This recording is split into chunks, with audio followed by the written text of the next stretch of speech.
बिस्मिल्लाहिर्रहमानिर्रहीम। तो जैसे कि पहली वीडियो हमारी आईजा 700 के ऊपर थी, जो कि न्यू ऑडिट रिपोर्ट के ऊपर थी, और ये वीडियो जो है वो आईजा 701 की ऑडिट मैटर के ऊपर है। ये ऑडिट मैटर एक बहुत ही इम्पोर्टेंट टॉपिक और एक बहुत ही इम्पोर्टेंट इंक्लूजन ऑडिट रिपोर्ट के अंदर, न्यू ऑडिट रिपोर्ट के अंदर। की ऑडिट मैटर्स को हम इस तरह से डिस्कस करेंगे कि हम ये 9 पॉइंट्स जो मेरे सामने इस वक्त आ रहे हैं, हम ये 9 पॉइंट्स कवर करेंगे। पहली चीज हम लोग ये डिस्कस करेंगे कि की ऑडिट मैटर क्यों एक न्यू ऑडिट रिपोर्ट के अंदर ये नई चीज क्यों लाई गई। दूसरी चीज हम ये डिस्कस करेंगे क्या ये की ऑडिट मैटर किसी चीज की सब्स्टिट्यूशन है, क्या पहले से कोई ऐसी चीज मौजूद है जिसको आप सब्स्टिट्यूट करके की ऑडिट मैटर लाए, या फिर ये ऑल टुगेदर एक न्यू रिक्वायरमेंट है। थर्ड, की ऑडिट मैटर अगर एक नई रिक्वायरमेंट है तो वो की ऑडिट मैटर्स जो हम कोट करेंगे अपनी ऑडिट रिपोर्ट के अंदर, स्टेट करेंगे, वो किस तरह से डिसाइड होंगे। चौथी चीज, ये की ऑडिट मैटर्स किस तरह से लिखे जाएंगे, किस तरह से इनको ऑडिट रिपोर्ट के अंदर प्रेजेंट करना है। पांचवी चीज जो हम डिस्कस करेंगे वो ये डिस्कस करेंगे कि कितने की ऑडिट मैटर्स होने चाहिए, या स्टैंडर्ड हमें कितने की ऑडिट मैटर्स अलाउ करता है। सिक्स ये बात है कि की ऑडिट मैटर्स कौन कौन सी एंटिटीज के ऊपर उनकी रिक्वायरमेंट है, कौन सी एंटिटी का जब हम ऑडिट कर रहे हो तो हमें की ऑडिट मैटर देना जरूरी है या नहीं देना जरूरी, क्या रिक्वायरमेंट है, उसके ऊपर बात करेंगे। सातवीं चीज हम ये बात करेंगे कि क्या ऐसा हो सकता है कि कोई की ऑडिट मैटर हो और उसके बावजूद ऑडिटर उसको अपनी ऑडिट रिपोर्ट के अंदर स्टेट ना करे। आठवीं चीज हम ये बात करेंगे कि की ऑडिट मैटर जब एक दफा हम लोग अपनी ऑडिट रिपोर्ट में इंक्लूड कर देते हैं तो उसकी वजह से दूसरे ऑडिट रिपोर्ट के एलिमेंट्स के ऊपर क्या इम्पैक्ट आता है। और आखिरी में जो एक सबसे इम्पोर्टेंट चीज है, अदर मैटर पैराग्राफ और emphasis of other matter paragraph, जो कि ऑलरेडी एक एडिशनल इंफॉर्मेशन प्रोवाइड करने का जरिया है, उसके होने के बावजूद ये की ऑडिट मैटर का कॉन्सेप्ट क्यों आया, क्यों हम एम्फेसिस ऑफ मैटर पैराग्राफ में एक चीज को नहीं बता सकते, हमें की ऑडिट मैटर की जरूरत क्यों पड़ रही है। तो इसके ऊपर हम बात करेंगे, या तो फिर अगर की ऑडिट मैटर आ गया तो फिर ओएमपी या ईओएमपी की क्या जरूरत है, इसके ऊपर एक छोटी सी बात करेंगे एंड में। तो बेसिकली हम लोग शुरू करते हैं हमारे पहले पॉइंट से, जो कि है what is the logic behind including a section named as KAM in the new audit report.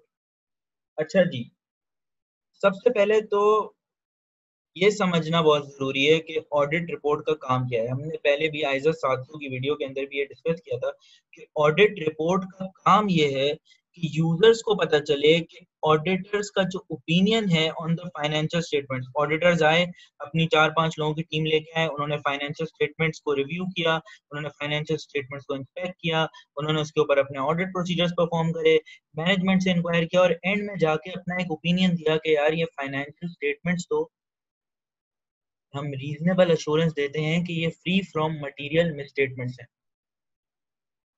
Audit report में अभी हम अज्यूम करते हैं क्राइम का कोई सेक्शन नहीं है, पहले जैसे ऑडिट रिपोर्ट होती थी, हमारे पास ऑडिट रिपोर्ट आई और उसके अंदर लिखा है कि भाई फ्री फ्रॉम मटेरियल मिसस्टेटमेंट है। यूजर्स बैठे थे, यूजर्स ने ये वर्ड पढ़ा और उन्होंने कहा यार इसमें तो कोई फाइनेंशियल स्टेटमेंट में मसला ही नहीं है, कोई इशू ही नहीं है, हमें इसके अंदर इन्वेस्ट कर देना चाहिए या इसकी फाइनेंशियल स्टेटमेंट्स को देख के इन्वेस्ट कर देना चाहिए।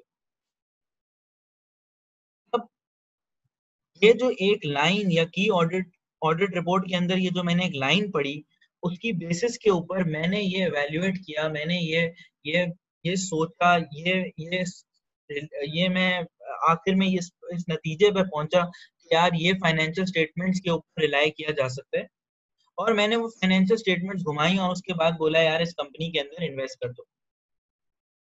एक ये सिनेरियो है। दूसरा सिनेरियो ये हुआ कि इस पूरे जो 3 या 4 मंथ्स का ऑडिट का एक पीरियड था जिसके अंदर ऑडिटर गया, उसने हर चीज चेक करी, उसने एवेल्युएट करी, उसने अपना सारे डॉक्यूमेंट्स देखे, उसको बहुत सारी जगहों पे बहुत ज्यादा मसले आए, उसको चेक करने में। फॉर एग्जांपल उसको इन्वेंट्री वैल्यूएशन में बहुत मसला है, उसको अगर IAS 16 के हिसाब से आपकी प्रॉपर्टी थी तो उसकी रीवैल्यूएशन मॉडल के अंदर उसको बहुत मुश्किल हुई, क्योंकि उसको वैल्यूएटर हायर करना पड़ा अपना भी, और फिर उसको सामने वाले की वैल्यूएशन रिपोर्ट के ऊपर भी कॉन्फिडेंस लेना पड़ा, इंस्पेक्शन करनी पड़ी, इंक्वायरी करनी पड़ी मैनेजमेंट से। उसको काफी मेहनत लगी, काम लगा किसी चीज के अंदर, उसको बहुत ज्यादा इंपॉर्टेंट ऑडिट स्टैंडर्ड्स और अकाउंटिंग स्टैंडर्ड्स अप्लाई करने पड़े, उनकी नॉलेज इंप्लीमेंट करनी पड़ी, एक्सटर्नल वैल्यूएटर्स हायर करने पड़े, तो उसका काफी काम लगा कुछ चीजों के ऊपर। लेकिन एंड में यूजर को तो ये सब पता ही नहीं चल रहा कि यार इतने क्रिटिकल एरियाज भी है मेरी कंपनी के अंदर जहां मैं इन्वेस्ट करना चाहता हूँ। क्या कोई इतना सिग्निफिकेंट इवेंट भी हुआ है कंपनी के अंदर, यूजर को तो नहीं पता। हाँ, वो बिल्कुल सही तरीके से ट्रीट किया मैनेजमेंट ने, उस इवेंट को उठाया, उसको सही तरीके से ट्रीट किया, लेकिन क्या ऑडिट रिपोर्ट में कहीं ये चीज लिखी हुई है कि यार ये बहुत ही क्रिटिकल चीज हुई थी, या ऑडिटर को ये चेक करने में बड़ा मुश्किल हुआ, या हम इस कंपनी के अंदर ये बहुत ज्यादा जजमेंटल इशू है जिसके ऊपर मैनेजमेंट ने बहुत ज्यादा ज्यादा अपने जो है जजमेंट्स यूज करने के बाद, अजम्पशंस यूज करने के बाद एक फैसला किया। तो ये सारी चीजें जो हैं एक यूजर को एक सिंपल ऑडिट रिपोर्ट देख के नहीं पता चलती।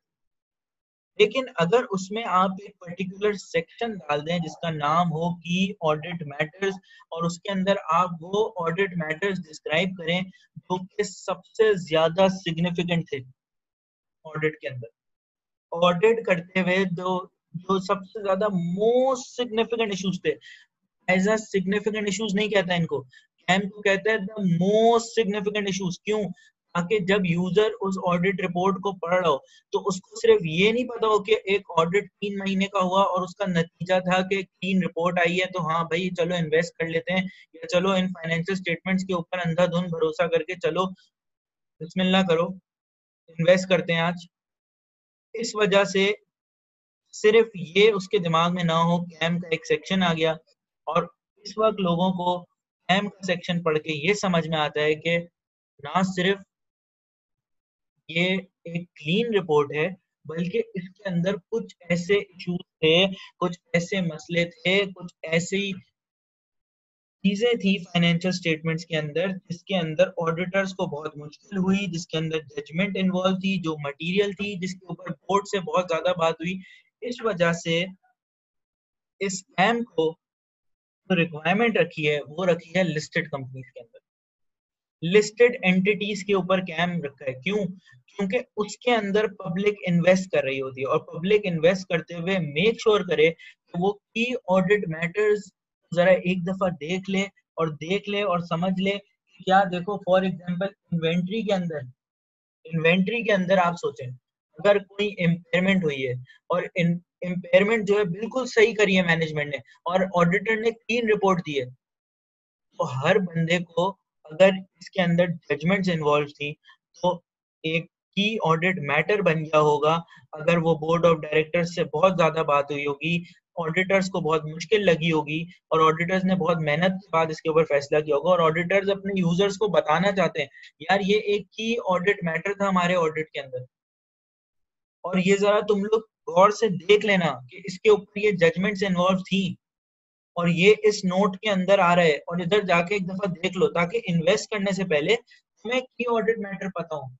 तो हमारे ऑडिट के अंदर हुए थे, तो की ऑडिट मैटर कोई ओपिनियन नहीं है, की ऑडिट मैटर किसी चीज को चेक करना नहीं है, की ऑडिट मैटर सिर्फ अपनी ऑडिट रिपोर्ट की कम्युनिकेटिव वैल्यू को बढ़ाना है। कि यार मैं सिंपल सिंपल ये नहीं कह रहा कि ओपिनियन क्लीन है या इसमें कोई मॉडिफिकेशन है, ये है फलाना, मैं आपको बता रहा हूँ कि क्लीन तो है, मगर इसके अलावा ये जो मैं इश्यूज कैम में लिख रहा हूँ ये सारे वो इश्यूज हैं जिसके ऊपर हमें बहुत मुश्किलात हुई, या जिसके अंदर इंटरनल कंट्रोल्स बहुत वीक थे, तो हमें बहुत ज्यादा इसके ऊपर एविडेंस हासिल करना पड़ा ताकि हमारे पास सफिशिएंट अप्रोप्रिएट ऑडिट एविडेंस आ जाए। हमारा लगातार इस पे बोर्ड ऑफ मैनेजमेंट से बात हुई है। क्यों एक शेयर होल्डर नहीं चाहेगा कि उसको पता चले कि उसके बोर्ड ऑफ डायरेक्टर्स और ऑडिटर्स के बीच में कौन सी चीज के ऊपर सबसे ज्यादा बात हुई है, इस इशू के ऊपर बहुत ज्यादा रिग्रेस बात हो रही हो, आगे पीछे ईमेलें जा रही हो, तो उसको यूजर को पता होना चाहिए, यूजर को इस चीज की फैसिलिटी होनी चाहिए। तो जब एक की ऑडिट मैटर डिस्क्राइब होगा तो जाहिर है ऑडिट रिपोर्ट की कम्युनिकेटिव वैल्यू बढ़ जाएगी। तो हमने ये पहला जो लॉजिक है, पहला जो हमारा आज का रीजन था कि भाई क्यों हम इसके पीछे लॉजिक क्या है कैम इंक्लूड करना न्यू ऑडिट रिपोर्ट में, वो हमने कवर कर लिया। अब क्या कैम सब्स्टिट्यूट है किसी रिक्वायरमेंट का? कि एग्जाम्पल क्या है कि फॉर एग्जाम्पल मैनेजमेंट ने कहा कि यार हम जो है फाइनेंशियल स्टेटमेंट्स के अंदर ये डिस्क्लोजर नहीं देना चाहते, आप ये कैम में बता दें यूजर को, क्योंकि in the end of the day user तो ऑडिट रिपोर्ट भी पढ़ रहा होगा और वो यूजर फाइनेंशियल स्टेटमेंट भी देख रहा होगा। तो एक लिस्टेड कंपनी अपने फाइनेंशियल स्टेटमेंट्स अपने यूजर्स को देगी, अपने शेयर होल्डर्स को देगी, और वो शेयर होल्डर्स के साथ फाइनेंशियल स्टेटमेंट के साथ ऑडिट रिपोर्ट चिपकी हुई होगी, तो या वो डिस्क्लोजर फाइनेंशियल स्टेटमेंट में पढ़ ले या वो कैम के अंदर उसका डिस्क्लोजर देख ले। क्या ये कैम का सेक्शन यूज करके एक मैनेजमेंट की बंदे बोल सकते हैं कि हमारी अब डिस्क्लोजर देने की रिक्वायरमेंट खत्म हो गई फाइनेंशियल स्टेटमेंट में? बिल्कुल भी नहीं। कैम एक ऑडिटर्स के लिए एक सेक्शन है जिसके अंदर ऑडिटर्स यूजर्स को, जिन यूजर्स ने उनको हायर किया था, उनको बता रहे हैं यार हमें ना बड़ी मुश्किलात हुई इस जगह को देखने के लिए, बहुत इंपॉर्टेंट एरिया, इसको देख लो। इससे मैनेजमेंट का कोई लिंक नहीं है। मैनेजमेंट को अपना डिस्क्लोजर फाइनेंशियल स्टेटमेंट्स के अंदर देना है। It is not a substitute for any disclosure जो कि फाइनेंशियल स्टेटमेंट में देना था। दूसरी चीज, क्या ये किसी ओपिनियन को रिफ्लेक्ट करता है कि मैं अगर की ओपिनियन कहीं देना चाहता हूँ अपना, अगर मैं अमेंडेड ओपिनियन देना चाहता हूँ तो कैम में लिख दूं? नहीं, बिल्कुल भी नहीं। ओपिनियन का सेक्शन अलग है और वो कैम से बहुत ज्यादा इंपॉर्टेंट है, इसलिए उसको सबसे ऊपर रखा हुआ है। ओपिनियन को, कैम को ओपिनियन का सब्स्टिट्यूट ना समझे। कैम तो अलग आएगा और ओपिनियन अलग आएगा।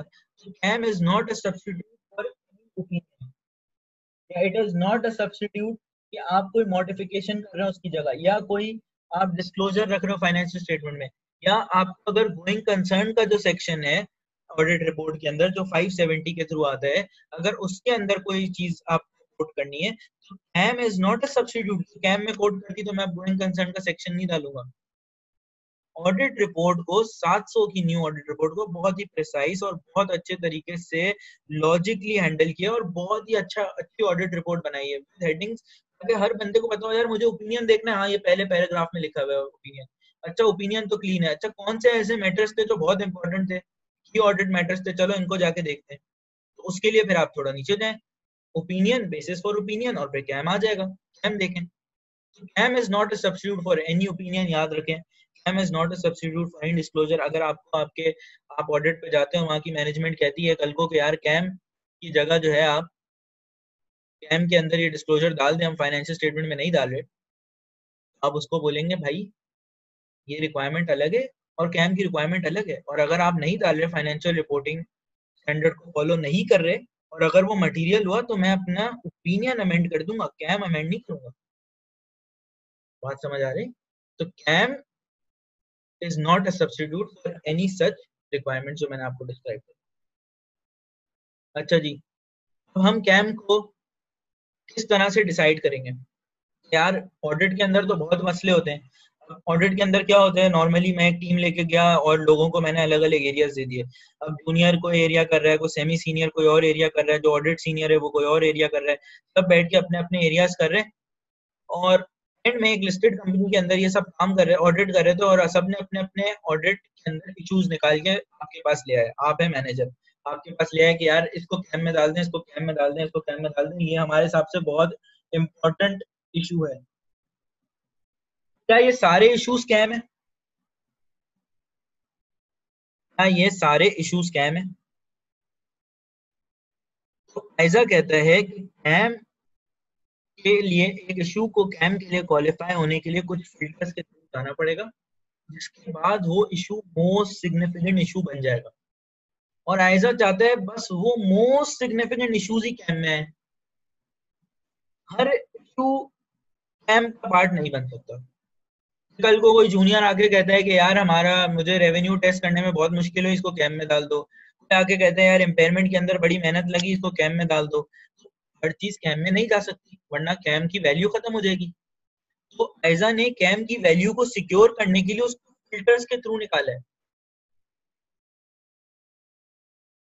जब तक ऐजा फिल्टर्स के थ्रू नहीं निकालेगा कैम को, वो कैम नहीं बन पाएगा, की ऑडिट मैटर नहीं रहेगा। अगर हर मैटर को उसने बोला कि हाँ भाई अपने हिसाब से डाल दो की ऑडिट मैटर में, फिर की ऑडिट मैटर की अपनी जान खत्म हो जाएगी। पहला फिल्टर जो आयजा ने बताया वो बोला है कि पहले देखो तुमने जो इश्यूज बोर्ड ऑफ गवर्नर्स से, जितने भी बोर्ड ऑफ डायरेक्टर्स हैं इनके साथ जो भी तुमने दो चार्ज विद गवर्नेंस है जो तुमने डिस्कस करें, उन इश्यूज में से कैम निकलेगा। कभी ऐसा हो ही नहीं सकता कि कोई इशू इम्पोर्टेंट हो बहुत ज्यादा और वो हमने डायरेक्टर से डिस्कस नहीं किया। तो बोर्ड ऑफ डायरेक्टर से अगर डिस्कस ही नहीं करी तो वो इतना इम्पोर्टेंट ही नहीं होगी। वो स्टार्ट विद गवर्नेंस से जब तक आपने एक चीज डिस्कस नहीं करी मतलब वो कभी कैम में आ नहीं सकती। तो पहली शर्त उसने जो रखी है कि भाई जितने इश्यूज आपने बोर्ड ऑफ गवर्नेंस से डिस्कस करें, दो चार्ज विद गवर्नेंस से डिस्कस करें, उन मैटर्स में से आपको कैम डिसाइड करना है। तो पहला फिल्टर तो ये हो गया। लॉजिकल बात है, जब एक इतना इंपॉर्टेंट इशू है तो आपको डिस्कस करना चाहिए ना बोर्ड से। अगर बोर्ड से डिस्कस किया होगा तभी वो इम्पोर्टेंट होगा। सही है, चलो पहली शर्त आ गई। अच्छा, फिर उसने कहा यार दूसरे फिल्टर से गुजारो। दूसरा फिल्टर क्या है? दूसरा फिल्टर ये है कि क्या वो इन तीन चीजों में कहीं ना कहीं फॉल करना चाहिए। मैंने 15 इश्यूज डिस्कस करे उस बोर्ड से, 15 इश्यूज मैंने पहले फिल्टर से पास कर लिए। अब मुझे देखना है क्या इन तीनों में से कहीं ना कहीं वो फॉल करता है इशू या नहीं। पहली चीज, क्या उसका मटेरियल मिसस्टेटमेंट का, आपकी मटेरियल मिसस्टेटमेंट है, क्या उसकी हायर मटेरियल मिसस्टेटमेंट है या नहीं, क्या risk of higher material misstatement है या नहीं। मतलब फॉर एग्जांपल अगर इशू जो है वो मटीरियलिटी से नीचे का इशू है तो वो उसका रिस्क ऑफ मटीरियलिटी को ब्रीच करने का रिस्क उसका कम है।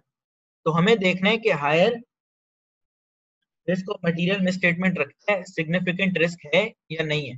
जैसे रेवेन्यू के अंदर डीम सिग्निफिकेंट रिस्क होता है, इसी तरीके से आपको इवेल्युएट करना है क्या इशू जो है वो एक हायर असेस रिस्क या मटेरियल मिसस्टेटमेंट का रिस्क रखता है या नहीं रखता। पहला, क्या वो सिग्निफिकेंट जजमेंट्स रखता है या नहीं। सिग्निफिकेंट जजमेंट्स अगर यूज करी हुई है मैनेजमेंट ने, सिग्निफिकेंट जजमेंट्स अगर यूज करी हुई है, जैसे फॉर एग्जांपल इम्पेयरमेंट का मसला होता है, इम्पेयरमेंट के अंदर सिग्निफिकेंट जजमेंट्स रखी हुई होती है। IAS 19 का मसला होता है, उसके अंदर सिग्निफिकेंट जजमेंट्स रखी होती है। प्रोविजनिंग करते हुए मैनेजमेंट हमेशा सिग्निफिकेंट जजमेंट्स रखती है। तो आपको देखना है क्या इसमें जजमेंट्स इन्वॉल्व है, क्या इसमें एस्टिमेट्स जब भी इन्वॉल्व होंगे क्या इसमें एस्टिमेट्स और जजमेंट्स इन्वॉल्व है जो कि सिग्निफिकेंट है। तो पहला तो आपने क्या किया, बोर्ड से जो बोर्ड के मसले थे उसमें से मसले निकाल के साइड पे कर दिए। उन मसलों में से आपने देखा क्या उनके अंदर हायर असेस रिस्क है कि नहीं मटेरियल मिसस्टेटमेंट का। अगर हायर रिस्क है मटेरियल मिसस्टेटमेंट का तो वो सेकंड फिल्टर से आगे चले जाएंगे। या उनके अंदर हायर सिग्निफिकेंट जजमेंट्स इन्वॉल्व हुई भी है या नहीं हुई। अगर सिग्निफिकेंट अकाउंटिंग एस्टिमेट्स या जजमेंट यूज हुई भी है और उन जजमेंट और एस्टिमेशन जो है वो अनसर्टेनिटी रखती है, हाई अनसर्टेनिटी रखती है, तो जाहिर है उन जजमेंट्स को देखने में, समझने में, उनको सही या गलत मानने में हमें टाइम लगा होगा, हमें मुश्किल हुई होगी, हमने शायद अपना वैल्यूएटर भी हायर कर लिया।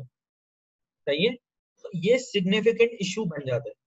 पहला सिग्निफिकेंट इशू, क्या वो ये रिस्क रखता है मटेरियल मिसस्टेटमेंट का, हाई मटेरियल मिसस्टेटमेंट का रिस्क रखता है। दूसरा हम कह सकते हैं कि उसके अंदर सिग्निफिकेंट कोई जजमेंट्स या फिर एस्टिमेट्स इन्वॉल्व है। तीसरी चीज, कोई सिग्निफिकेंट इवेंट या ट्रांजैक्शन हुई हो पीरियड के अंदर की वजह से ऑडिट के ऊपर इफेक्ट पड़ा हो। कोई सिग्निफिकेंट इवेंट या फिर ट्रांजैक्शन हुई हो जिसकी वजह से हमारे ऑडिट में हमें इफेक्ट पड़ा हो कि यार ये दफा जो है एक एक्विजिशन करने जा रही है कंपनी, क्योंकि एक बहुत ही सिग्निफिकेंट एक्विजिशन है, एक सिग्निफिकेंट इवेंट है जिसकी वजह से यार मेरी फाइनेंशियल स्टेटमेंट्स के अंदर मुझे अब एक एडिशनल स्टैंडर्ड लगाना पड़ेगा, मुझे इसको थोड़ा सही से देखना पड़ेगा। एक मटेरियल ट्रांजैक्शन हो रही है जिसकी वजह से मेरी फाइनेंशियल स्टेटमेंट्स के ऊपर एक मटेरियल इफेक्ट पड़ रहा है। तो तीन चीजें, पहले आपने पहले फिल्टर से निकाल दिया पहले फिल्टर में आपने बोर्ड ऑफ डायरेक्टर्स को जितनी चीजें बताई थी वो सारे मैटर आप एक जगह ले आए। उसमें से आपने देखा इन तीनों में से कहीं भी वो गिरना चाहिए, क्या उसका high risk of material miss statement रखती है वो चीज, क्या उसमें जजमेंट्स या एस्टिमेट्स इन्वॉल्व है सिग्निफिकेंट और वो अनसर्टेनिटी की तरफ जा रहे हैं, क्या पता वो सही जजमेंट्स हो, क्या पता वो गलत हो, उसके अंदर एक अनसर्टेनिटी होती है हमेशा जब भी आप जजमेंट करते हैं, जब भी आप प्रोविजन बनाते हैं।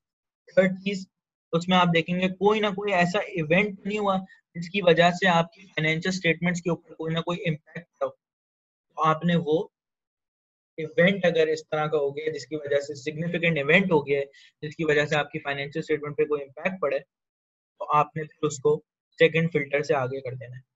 जब सेकंड फिल्टर से एक चीज आगे गई तो वो बन गई सिग्निफिकेंट इशू। लेकिन कैम ये नहीं कहता कि सारे सिग्निफिकेंट इश्यूज को कैम माना जाएगा। कैम की डेफिनेशन है मोस्ट सिग्निफिकेंट इशू। बात मोस्ट सिग्निफिकेंट इशू की आती है, मतलब एक और फिल्टर भी है। यहाँ तक तो हमने बोल दिया सिग्निफिकेंट इशू, हाँ भाई बोर्ड ऑफ डायरेक्टर्स को बताई हुई चीज है, फिर उन तीनों चीजों में से कहीं ना कहीं गिर रही है, यहाँ सिग्निफिकेंट इशू तो है, लेकिन मोस्ट सिग्निफिकेंट इशू पड़ेगा। अब वो कहता है मोस्ट सिग्निफिकेंट इशू होने के लिए जरूरी है कि उसके अंदर ऑडिट में जितनी एफर्ट लगी है वो बहुत ज्यादा एफर्ट लगी हो, हमें बहुत ज्यादा काम करना पड़ा, उसमें हमें अपना कोई ना कोई वैल्यूएटर हायर करना पड़ा। फॉर एग्जाम्पल एक लैंड है, वो फेयर वैल्यू पे पड़ा हुआ है, और वो जो फेयर वैल्यू पे पड़ा हुआ है उसको हर साल के एंड पे, जरूरी तो नहीं है लेकिन हर साल के एंड पे करें, लेकिन फॉर एग्जांपल रिपोर्टिंग पीरियड पे मैनेजमेंट ने डिसाइड किया हुआ है कि हर साल के एनुअली वो करेंगे। अब एक साल बाद जब उसको फेयर वैल्यू रिपोर्ट मांगी उस लैंड की, तो मैनेजमेंट ने उसके अंदर एक रीवैल्यूएशन रिजर्व में कुछ अमाउंट डाली 50 मिलियन की, और उस वैल्यूएटर के बेस के ऊपर जो जो वैल्यूएटर उन्होंने हायर किया था, अब हमने वैल्यूएटर हायर करना पड़ रहा है क्योंकि हमारे पास इतनी एक्सपर्टीज नहीं है कि हम वो वैल्यूएशन खुद कर सकें। हमें इसके लिए मुश्किलात होंगी, हमें एक नया वैल्यूएटर हायर करना पड़ेगा, हमें उसके वैल्यूएटर को चेक करना पड़ेगा। तो ये सारे जो इश्यूज हैं ये इसको सिग्निफिकेंट ऑडिट मैटर से मोस्ट सिग्निफिकेंट ऑडिट मैटर बना। अब दूसरी क्या चीज हो सकती है इसमें तीसरे फिल्टर के लिए, ये हो सकता है कि हमें बहुत ज्यादा मुश्किलात हुई हो ऑडिट एविडेंस गैदर करने के लिए, या हमें बहुत ज्यादा मुश्किल हुई हो क्योंकि उसके कंट्रोल्स बहुत ज्यादा वीक थे, जिस चीज को हम चेक कर रहे थे उसके कंट्रोल्स बहुत ज्यादा वीक थे, हमें उसमें बड़ा मसला आया हो, या तो हमारी बैक एंड फोर्थ मैनेजमेंट से बहुत ज्यादा बात हुई हो, बहुत ज्यादा बात हुई हो बोर्ड ऑफ डायरेक्टर से, जब बहुत ज्यादा बात हुई होगी इसका मतलब जाहिर है वो इशू बहुत ज्यादा इंपॉर्टेंट होगा। इस तरह से हम लोग जज करके कि यार तीनों फिल्टर से पास हो रही है चीज, उसको फिर हम कैम डिसाइड करते हैं। और कैम हमेशा करंट पीरियड को रिफ्लेक्ट करता है, कभी भी पास्ट ईयर के ऊपर, पास्ट ईयर की चीज के ऊपर हम कैम नहीं लिखते, हमेशा कैम जो है वो करंट पीरियड को डिस्क्राइब करता है। तो आप जब financial statement as a user देखेंगे, not as an auditor, as a user देखेंगे, तो जब आप कैम के सेक्शन में जाएंगे तो जो भी आपको मैटर दिखेगा आप उसको बोलेंगे हाँ यार ये वाला जो इशू है ना, ये वाला इशू जो है हमारा मोस्ट सिग्निफिकेंट इशू था। क्यों? क्योंकि पहली बात ये बोर्ड ऑफ डायरेक्टर्स से डिस्कस हुआ होगा, दूसरी बात जब ये डिस्कस हुआ होगा उसके बाद ये तीनों में से किसी एक चीज में फिल्टर में गिरा होगा, तीसरी चीज इसमें कोई ना कोई मुश्किलात आई होंगी ऑडिटर को, या तो इसके इंटरनल कंट्रोल वीक होंगे या तो इसके ऊपर बहुत ज्यादा जो है मुश्किलात हुई होंगी इसके ऑडिट गैदर करने में, ऑडिट एविडेंस गैदर करने में। ठीक है, तो इसका मतलब ये है कि ये कैम के अंदर डिस्क्राइब हुई भी है चीज। तो हमने अपना ये तीसरी वाली चीज की कैम कौन से मैटर्स को डिसाइड करेंगे वो हमने कैम में अभी तक हमने 3 पॉइंट्स कवर किए।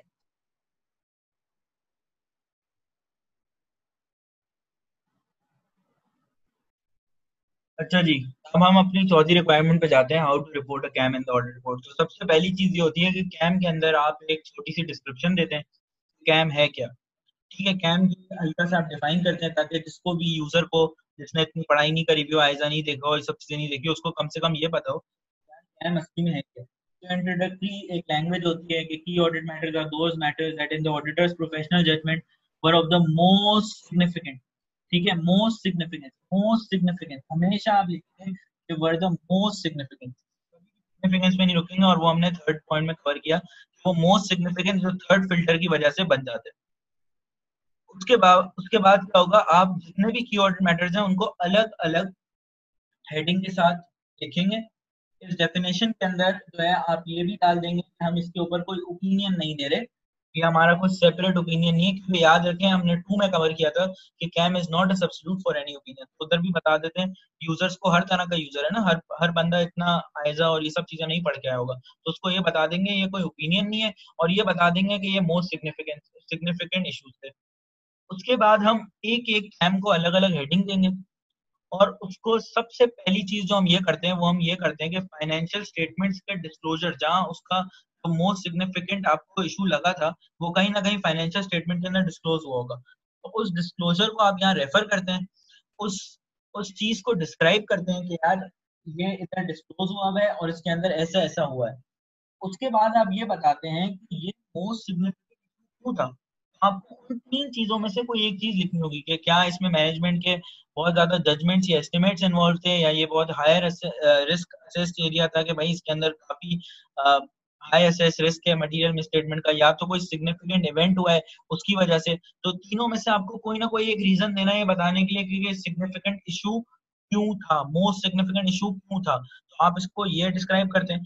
उसके बाद आप ये लिखते हैं कि हमने इसके अगेंस्ट क्या ऑडिट प्रोसीजर्स करे, और ताकि ये पता चल जाए यूजर को कि यार ये देखो ये सिग्निफिकेंट इशू था, ये सिग्निफिकेंट इशू इस वजह से था, और ये स्कैम इस वजह से बन गया। अच्छा कैम बन गया तो ऑडिटर ने क्या किया फिर, अगर एक दफा कैम बना दिया, अगर आपको लगता है एक चीज बहुत सिग्निफिकेंट है बहुत इंपॉर्टेंट है, तो भला फिर आपने इसके ऊपर क्या किया, तो फिर आप उसके आगे लिख देते हैं कि हमने इसके ऊपर ये किया, ताकि जो यूजर है उसको इत्मीनान हो जाए कि हाँ यार इनकी कैपेबिलिटी के हिसाब से इन्होंने ये चीज करी, ठीक है, और इसके हिसाब से ये अपना ओपिनियन जो है बेसिस फॉर ओपिनियन और ओपिनियन में दे रहे हैं, और हमें इनका इस तरीके से फाइनेंशियल स्टेटमेंट्स को फिर इन चीजों को देख के इवेल्युएट करना है।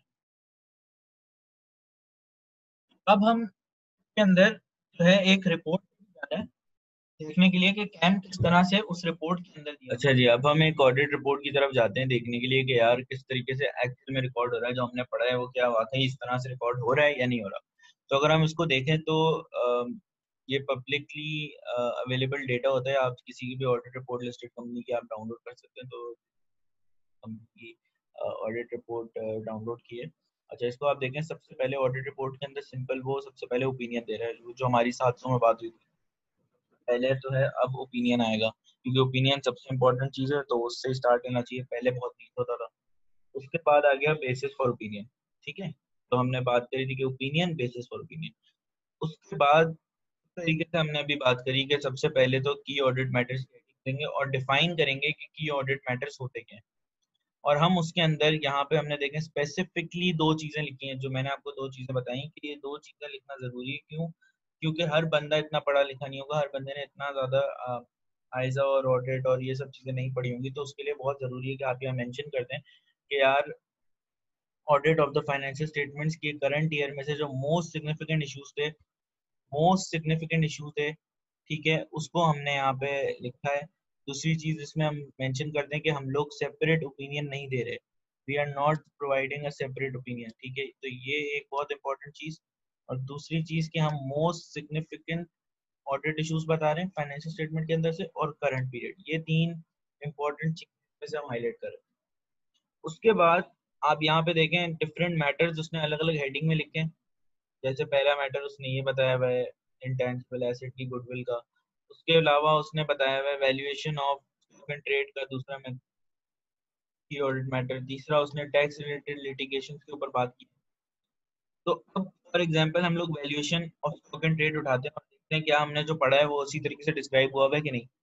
तो सबसे पहली चीज क्या करी उसने, refer to note 7 of the financial, ठीक है, तो हमने सबसे पहली बात ये करी थी कि आप जो है वो रेफर करेंगे अपनी फाइनेंशियल स्टेटमेंट को, यूजर को ये जरूर बताएंगे कि देखो हमने इस जगह पे आपको हाईलाइट करके दिया है, इस जगह पे जाके फाइनेंशियल स्टेटमेंट देख लो, ये मेन जगह है, ये की ऑडिट मैटर है।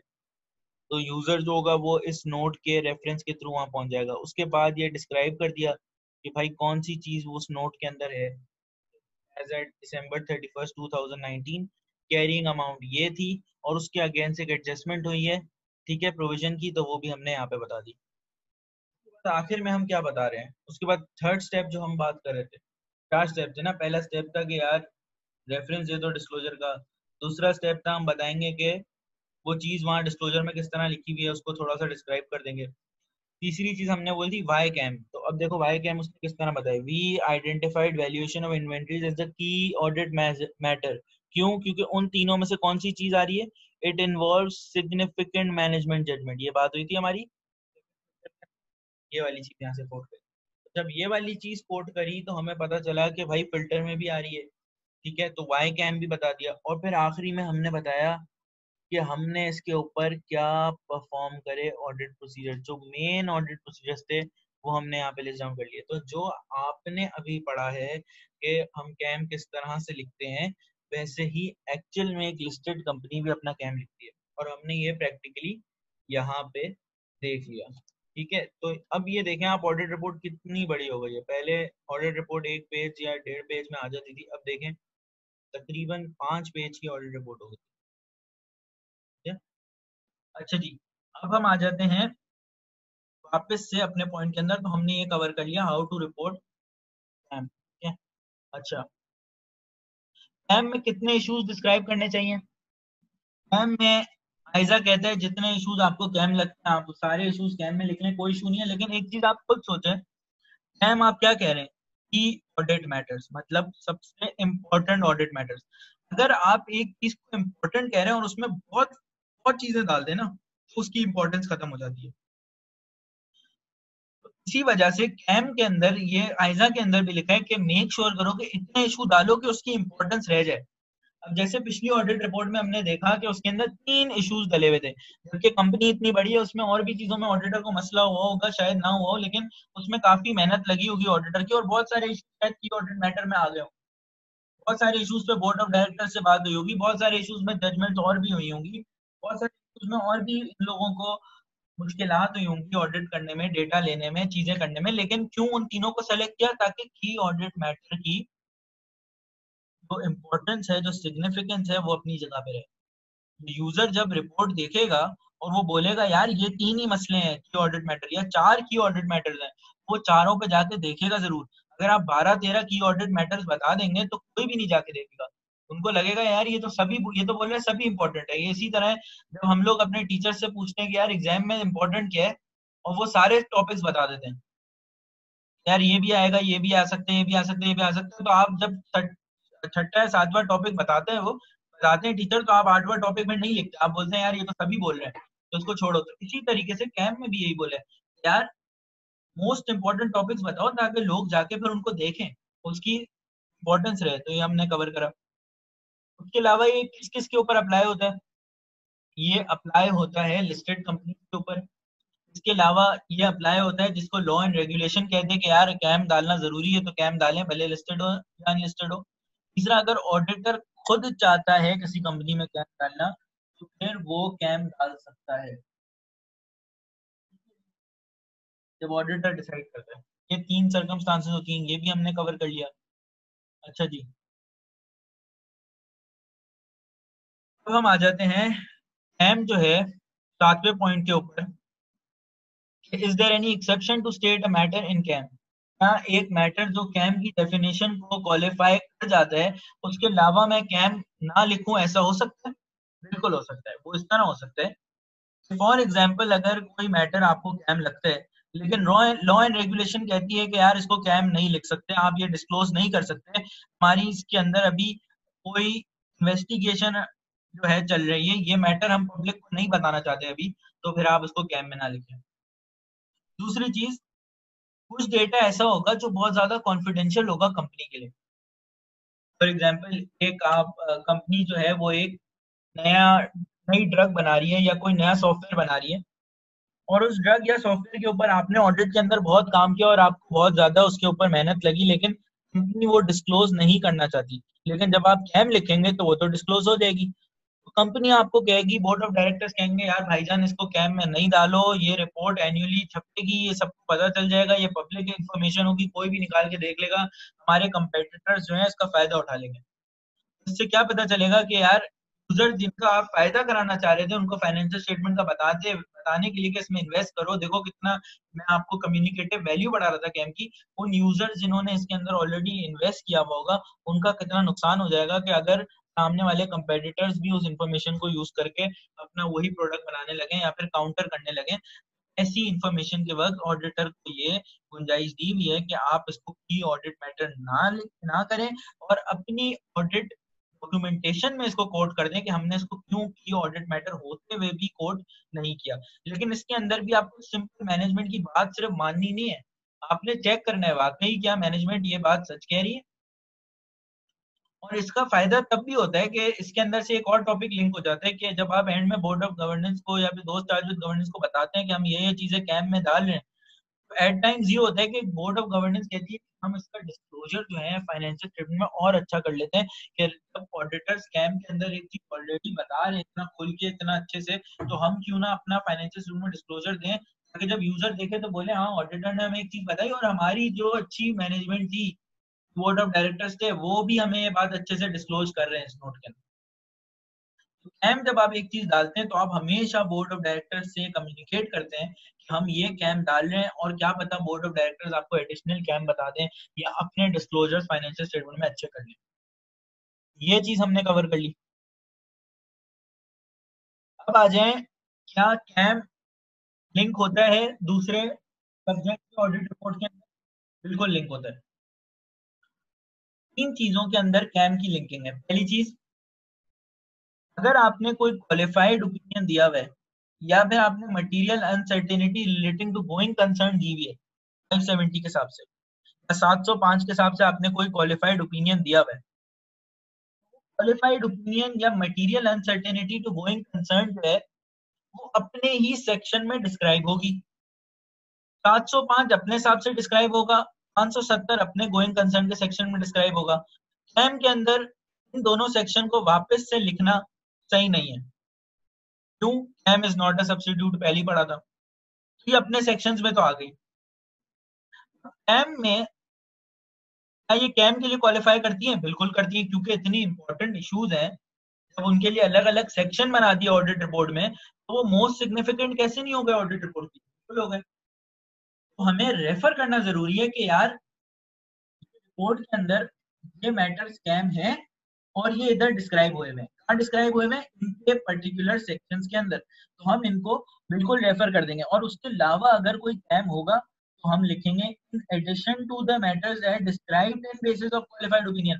तो ये कैम तो है ही, लेकिन इन जो क्वालिफाइड ओपिनियन में है या फिर material uncertainty to relating to going concern में ऑलरेडी मैटर्स डिस्क्राइब हुए हैं, वो कैम तो है ही। लेकिन अब मैं यहाँ लिख नहीं रहा, मैं रेफर कर रहा हूँ, वो है ही। लेकिन इन एडिशन ये मेरे मैटर्स ऑफ कैम है तो आप आगे कैम लिख देंगे।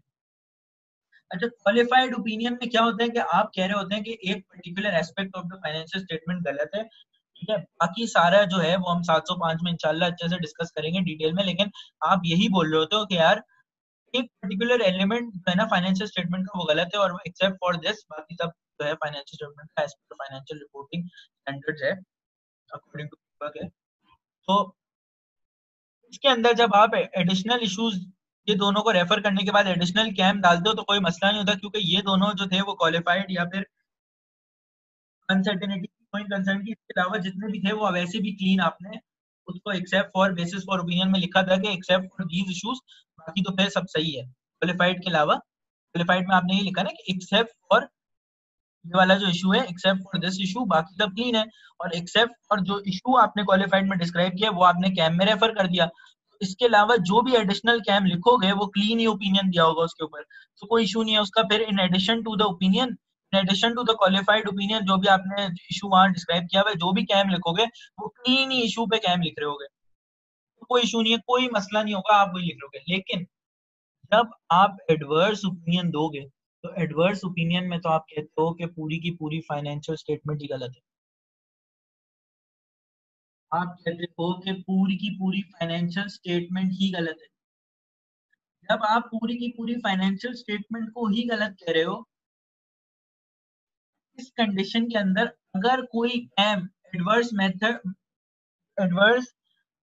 रीजन है उसके अलावा कोई जो मैटर है एडवर्स आने की वजह जो मैटर बना है उसके अलावा कोई कैम है ही नहीं, तो फिर आप ये वर्ड यूज करते हो except for the matters described in the basis for adverse opinion section, we have determined that there are no other cam to communicate in our report। के भाई जो एडवर्स मैटर था बस वही कैम है और इसके अलावा कोई मैटर हमें कैम नहीं लगता,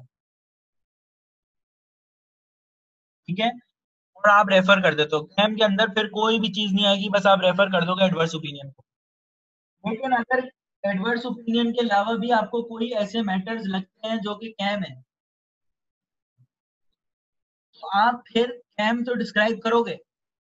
इन एडिशन जिस तरह क्वालिफाइड में कर रहे थे इस तरह भी इसमें भी कैम डिस्क्राइब करोगे अलग से, जो आपको इशू लगते हैं जो एडवर्स में नहीं आ रहे। लेकिन आप मेक श्योर करोगे उनकी वर्डिंग ऐसी हो कि कहीं भी यूजर को ना लगे कि ये वाला इशू जो आपने कैम में डिस्क्राइब किया है वो कोई ये हिंट देने लगे उसको कि ये इशू सही है। कोई मसला नहीं था। हमने शुरू में पढ़ा कैम वो वाले इश्यूज हैं, कैम वो वाले इश्यूज हैं जिनके ऊपर आपने क्लीन ओपिनियन दिया है, लेकिन वो मोस्ट सिग्निफिकेंट इश्यूज थे, ठीक है। तो आपने फिर क्लीन ओपिनियन देने के बाद भी उनको यहाँ पे डिस्क्राइब किया और बोला कि यार ये मोस्ट सिग्निफिकेंट मैटर्स हैं, मैं इनको डिस्कस करना चाहता हूँ आपके आपके साथ, भले क्लीन ओपिनियन था इनमें। फिर हमने डिस्कस किया कि अगर क्वालिफाइड ओपिनियन आ गया, मतलब उस पर्टिकुलर चीज में मसला आ गया है, 705 के हिसाब से वो क्वालिफाइड ओपिनियन के हिसाब से वो मैटर वहां पे डील होगा, उसको कैम में रेफर कर दोगे कि हाँ ये तो कैम है ही, मगर मैं यहाँ डिस्क्राइब नहीं करूंगा, वो ऑलरेडी वहां डिस्क्राइब है, मैं सिर्फ अपनी रेफरेंस दूंगा। मैं कभी भी क्वालिफाइड इशू को कैम के अंदर डिस्क्राइब नहीं करूंगा, मैं हमेशा रेफर करूंगा। जिस इशू में मसला होगा उसको कैम में डिस्क्राइब नहीं कर सकता, उसको रेफर करूंगा, ठीक है। डिस्क्राइब उसी इशू को कैम में करते हैं जिसमें मसला ना हो, ठीक है। तो ये कौन सी नई चीज आ गई कि एडवर्स में जब मैं कह रहा हूँ जब पूरी फाइनेंशियल स्टेटमेंट गलत है और मैं एक अलग से इशू को लाके वहां लिख रहा हूँ, यूजर को तो यही हिट जाएगा ना कि यार ये चीज तो क्लीन है, क्योंकि इससे पहले तक जो चीज क्लीन नहीं थी उसको तो मैं रेफर कर रहा था, एडवर्स को मैं रेफर कर रहा हूँ, मैं क्वालिफाइड को मैं रेफर कर रहा हूँ। इसलिए आयजा कहता है जब एडवर्स ओपिनियन दो और कहते हो पूरी फाइनेंशियल स्टेटमेंट गलत है, तो मेक श्योर करो अपनी लैंग्वेज को कैम के अंदर इस तरह रखो कि उसको पढ़ते हुए यूजर को ये ना लगे कि एडवर्स होने के बावजूद उसमें एक चीज ऐसी है तो सही है, क्योंकि आप तो कह रहे हो पूरी फाइनेंशियल स्टेटमेंट गलत है। तो ये बड़ा इंपॉर्टेंट है समझना कि कैम क्योंकि ओपिनियन का सेक्शन नहीं है, ओपिनियन का सेक्शन नहीं है, तो ओपिनियन देखने के लिए यूजर हमेशा जाएगा ओपिनियन और बेसिस फॉर ओपिनियन में, कैम में कभी भी नहीं जाएगा ओपिनियन देखने। तो जब वो ओपिनियन में जाके देखेगा एक फाइनेंशियल स्टेटमेंट एडवर्स है मतलब पूरी गलत है, तो कैम कभी उसको हिंट ना दे के यार ये जो मैं एक्स्ट्रा इशू एडवर्स के अलावा बता रहा हूँ यहाँ पे वो क्लीन है, क्लीन नहीं है क्योंकि एडवर्स में बता दिया गलत है। तो इसीलिए आयजा कह रहे हैं अपनी को जरा देख। अच्छा, इसके अलावा अगर डिस्क्लेमर फॉर ओपिनियन देते हो, मतलब आप कहते हो मैं ओपिनियन नहीं दे सकता क्योंकि मैंने इतना डेटा नहीं दे पाया, मैं अपनी ओपिनियन देने लायक ही नहीं हूँ, मैंने सफिशिएंट अप्रोप्रिएट ऑडिट एविडेंस ही नहीं गैदर किया कि मैं कोई ना कोई ओपिनियन दूं इसके ऊपर, तो उस केस के अंदर आयजा कहता है डिस्क्लेमर ऑफ ओपिनियन आने पे कैम दोगे ही नहीं, कैम बनता ही नहीं है। अब आप एक चीज के ऊपर ओपिनियन नहीं दे पा रहे तो उसके ऊपर कैम की क्या बातें कर रहे हो। पहली मेन चीज तो ओपिनियन होती है ना। अब एक चीज के ऊपर आपके पास इतना डेटा ही नहीं था कि आप ओपिनियन दे पाओ, ठीक है, आपने बोल दिया मैं डिस्क्लेमर और ओपिनियन दे रहा हूँ, मतलब मैं ओपिनियन देना ही नहीं चाहता इस पे क्योंकि मेरे पास सफिशिएंट अप्रोप्रिएट ऑडिट एविडेंस ही नहीं है। उस पे आप कैम डिसाइड कैसे करने बैठ गए। कैम तो सेकंड सेकंड और थर्ड आता है, थर्ड स्टेप है, पहले तो ओपिनियन बेसिस फॉर ओपिनियन जो मोस्ट इंपॉर्टेंट चीजें ऊपर है वो ही नहीं कर पा रहे तो कैम कैसे दोगे। जब डिस्क्लेमर ऑफ ओपिनियन आएगा तो फिर आप कैम नहीं दोगे। तो इन शॉर्ट हमने ये समराइज किया कि जब आपका क्वालिफाइड ओपिनियन होगा तो उस केस के अंदर आप उसको रेफर करेंगे, एडिशनल कैम डिस्क्राइब करेंगे। एडवर्स होगा, एडवर्स को रेफर करेंगे, अगर मजीद कोई और कैम नहीं है तो लिख देंगे उसके अलावा कोई और कैम नहीं। अगर एडवर्स के अलावा कोई और है तो कैम बिल्कुल एडिशनल कैम दे दें, लेकिन उसको इस लैंग्वेज में टाइप करना है कि ये ना लगे कि वो तीन मैटर है, क्योंकि आप पूरी फाइनेंशियल स्टेटमेंट को गलत बोल सकते हो। चौथी चीज, अगर आप डिस्क्लेमर ऑफ ओपिनियन दे रहे हैं तो फिर उस केस में कैम नहीं आएगा। ये हमने 8वीं खत्म कर दी। अच्छा, जब कैम को इंक्लूड करा तो ओएमपी और ईओएमपी की जरूरत है या नहीं? ओएमपी और ईओएमपी हल्का सा मैं 1 मिनट का बताता हूँ ताकि इसको रिलेट कर सके। ओएमपी और ईओएमपी एडिशनल इंफॉर्मेशन होती है। अगर फाइनेंशियल स्टेटमेंट्स के बारे में कोई एडिशनल इंफॉर्मेशन ऑडिटर को बताना समझते हैं कि बहुत इंपॉर्टेंट है, यूजर को बताओ, तो ओएमपी में डालें, यूएमपी में डालें। और अगर ऑडिट रिपोर्ट से हवाले से कोई चीज डालनी है, ऑडिटर की रिस्पॉन्सिबिलिटी के हवाले से कोई चीज एडिशनल डालनी है, तो ओएमपी में डालें। तो अगर एडिशनल चीजों का ओएमपी और यूएमपी में एक क्राइटेरिया रखा हुआ है तो कैम की क्या जरूरत है? और अगर कैम रखा हुआ है तो इन दोनों की क्या जरूरत है? ये एक सवाल आ गया भाई। इसका सिंपल सा जवाब ये है कि हर चीज तो कैम में नहीं आएगी ना। कैम तो एक डेफिनेशन है। डेफिनेशन है कि मोस्ट सिग्निफिकेंट इशू कैसे बनेगा। बहुत सारे इश्यूज ऐसे होंगे जो कैम की डेफिनेशन में नहीं आएंगे, मोस्ट सिग्निफिकेंट इशू नहीं बनेंगे, लेकिन वो मैनेजमेंट के लिए फिर भी बहुत ज्यादा इंपॉर्टेंट होंगे, तो उनको कहाँ डालोगे? तो इस वजह से ओएमपी और ईओएमपी को अभी तक रखा है। जैसे फॉर एग्जांपल पिछले साल ऑडिट नहीं हुआ है फाइनेंशियल स्टेटमेंट का, इस दफा पहली बार ऑडिट हो रहा है, या पिछली दफा कोई और ऑडिटर कर रहा था, और ये बताना बहुत जरूरी है। मैं कैम में थोड़ी डाल सकता हूँ, कैम में थोड़ी डाल सकता हूँ। कैम तो करंट पीरियड का, पहली बात। दूसरी बात, कैम जो है उसके अंदर डेफिनेशन के अंदर ये चीज फिट ही नहीं होगी, फिर आप कहाँ डालेंगे इसको? तो आप डालेंगे ओएमपी के अंदर के भाई पिछले साल ऑडिट रिपोर्ट इशू नहीं हुई, पिछले साल ऑडिट रिपोर्ट ऑडिट, पिछले साल फाइनेंशियल स्टेटमेंट ऑडिट नहीं हुए, या पिछले साल फाइनेंशियल स्टेटमेंट किसी और ने ऑडिट किए थे। ठीक है जी। तो इसलिए ओएमपी और यूएमपी की बिल्कुल जरूरत है। तो बहुत सारी ऐसी जो कैम के अंदर नहीं डाल सकते, और कैम की वैल्यू को वैसे भी ज्यादा चीजें डाल के खत्म नहीं करनी चाहिए, हमेशा ओएमपी और यूएमपी की एक जगह रखें। और कैम जो है उसको खास तौर पे हमने डाला हुआ है लिस्टेड कंपनी। लिस्टेड कंपनी जिसके अंदर कैम की रिक्वायरमेंट नहीं है, वहां कुछ एडिशनल चीजें बतानी हो तो कहाँ बताओगे अगर ओएमपी और यूएमपी को खत्म कर दोगे? तो इसलिए भी ओएमपी और रखा हुआ है। और मजीद इस पर हम बात करेंगे जब हम 706 ओएमपी और यूएमपी के ऊपर हम अलग से एक वीडियो बनाएंगे, तो इंशाल्लाह उसके ऊपर बात करेंगे। फिलहाल ये समझना जरूरी है कि ओएमपी और यूएमपी एक रेजिडुअल अप्रोच के तहत चलता है, और जो चीज कैम में आ गई वो फिर ओएमपी और यूएमपी में नहीं आएगी। यू ओएमपी और ईओएमपी वो कहते हैं एडिशनल इंफॉर्मेशन, और एडिशनल इंफॉर्मेशन कैम में जो दे दी उसके बाद की इंफॉर्मेशन। तो अल्हम्दुलिल्लाह हमने अपना की ऑडिट मैटर 701 को कवर कर लिया।